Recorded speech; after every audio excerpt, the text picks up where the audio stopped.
Miss झाली ना आपल्या परिसरातील ताजी अपडेट? अहो मग आजच C24 तास या आपल्या यूट्यूब चॅनलला लाईक करा, शेअर करा, सबस्क्राईब करा आणि बेल आयकॉनवरती क्लिक करायला अजिबात विसरू नका. सेतू मालकाच्या कार्डवरचा रिटर्न बॅलन्स आल्याच्या कारणावरून आरोपीनं एका महिलेला शिवीगाळ करून लाथाबुक्क्यांनी मारहाण केली आहे. ही घटना राहुरी तालुक्यातील बारागाव नांदूर गावठाण परिसरामध्ये 25 जून रोजी रात्रीच्या सुमारास घडली आहे. अर्चना विजयकुमार धनोटे यांनी राहुरी पोलीस ठाण्यामध्ये अदखलपात्र गुन्हा नोंदवलाय. त्यामध्ये म्हटलंय की अर्चना धनोटे या 6 महिन्यांपूर्वी विठ्ठल ढगे यांच्या राहुरी येथील सेतू कार्यालयामध्ये कामासाठी गेल्या होत्या. तर 25 जून रोजी रात्री 8:30च्या दरम्यान अर्चना धनोटे या त्यांच्या दुचाकीवर बारागाव नांदूर येथून राहुरीकडे येत होत्या.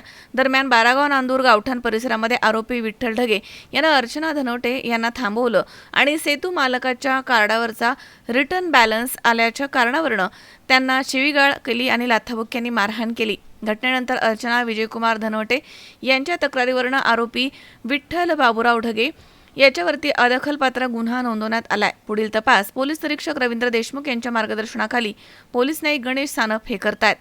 मनोज साळवे, C24 तास, राहुरी.